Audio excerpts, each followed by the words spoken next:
અને બીજા જે ઉચ્ચ અધિકારીઓ છે એ ઉચ્ચ અધિકારીઓને બચાવવા માટે ક્યાંક ને ક્યાંક આ જે તપાસ કમિટીનું ગઠન કરવામાં આવ્યું હોય એવું તો નથી ને, કારણ કે આના માટે જવાબદાર જે એસી છે, જે આસિસ્ટન્ટ સેક્રેટરી છે, એટલે કે અધિક્ષક ઇજનેર હોય, મુખ્ય અધિક્ષક ઇજનેર હોય કે આસિસ્ટન્ટ સેક્રેટરી હોય, એ પણ જવાબદાર એટલા જ છે. તો એની સામે કેમ હજી સુધી કોઈ કાયદેસરની કાર્યવાહી કરવામાં આવી? અને જેની સાથે છેતરપિંડી કરવામાં આવી છે, કહી શકાય કે 4 મહિના પછી જેને 4 મહિનાનો પગાર ચૂકવાઈ ગયો છે, અને આ પોસ્ટ જોવા જઈએ તો આ પોસ્ટ એકદમ લોએસ્ટ કેડરની પોસ્ટ છે.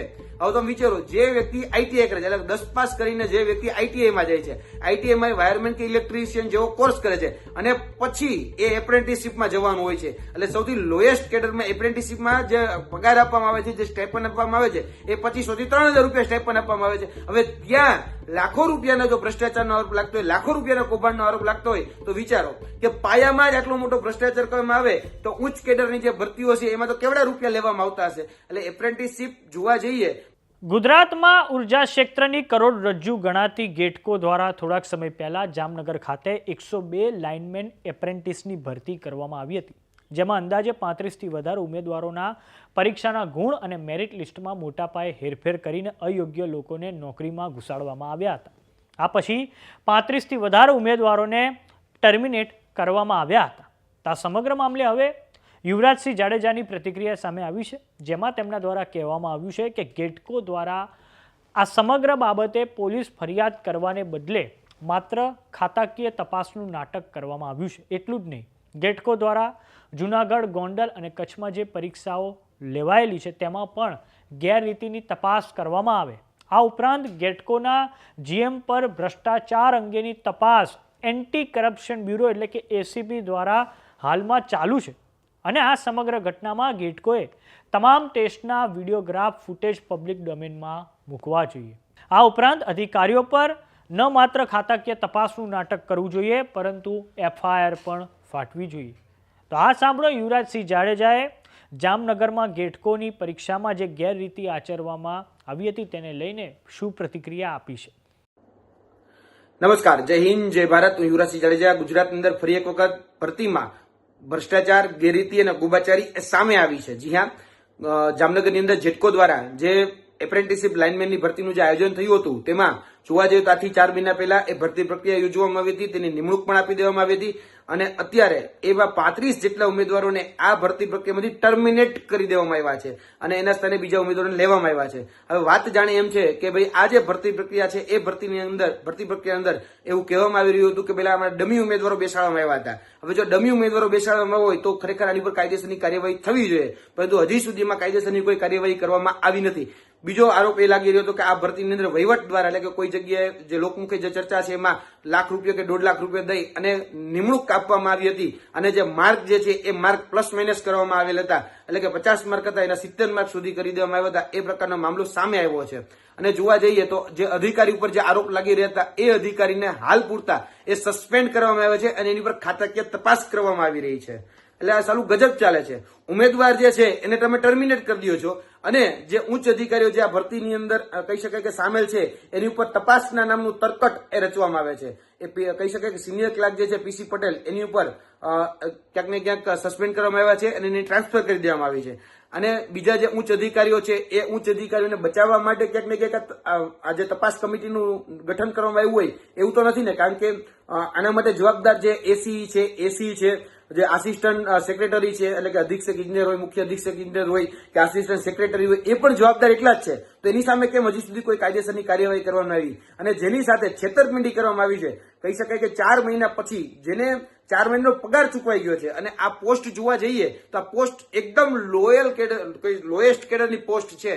હવે તમે વિચારો, જે વ્યક્તિ આઈટીઆઈ કરે છે, એટલે 10 પાસ કરીને જે વ્યક્તિ આઈટીઆઈમાં જાય છે, આઈટીઆઈમાં વાયરમેન કે ઇલેક્ટ્રિશિયન જેવો કોર્સ કરે છે, અને પછી એ એપ્રેન્ટિસશીપમાં જવાનું હોય છે. એટલે સૌથી લોએસ્ટ કેડરમાં એપ્રેન્ટિસશીપમાં જે પગાર આપવામાં આવે છે, જે સ્ટાઇપન્ડ આપવામાં આવે છે, એ 2500 થી 3000 રૂપિયા સ્ટાઇપન્ડ આપવામાં આવે છે. હવે ત્યાં લાખો રૂપિયાનો જો ભ્રષ્ટાચારનો આરોપ લાગતો હોય, લાખો રૂપિયાના કૌભાંડનો આરોપ લાગતો હોય તો વિચારો કે પાયામાં જ આટલો મોટો ભ્રષ્ટાચાર કરવામાં આવે તો ઉચ્ચ કેડરની જે ભરતીઓ છે એમાં તો કેવડા રૂપિયા લેવામાં આવતા હશે. એટલે એપ્રેન્ટિસશીપ જોવા જઈએ તો એપ્રેન્ટિસશીપથી સીધી નોકરી નથી મળી જતી, પણ એના પછી પણ એને ઇલેક્ટ્રિકલ આસિસ્ટન્ટ બનવા માટે એ ભરતી પ્રક્રિયા પાસ કરવી પડતી હોય છે. એટલે અહીંયા ક્યાંક ને ક્યાંક જે ઉમેદવારો છે એની સાથે છેતરપિંડી થઈ છે. તો જો ખરેખર આમાં આર્થિક લેવડ દેવડ થઈ હોય તો એના સામે તો તપાસ એ પોલીસ અધિકારી જ કરી શકે, પરંતુ અહીંયા ખાતાકીય તપાસના નામનું તરકટ એ રચવામાં આવ્યું છે.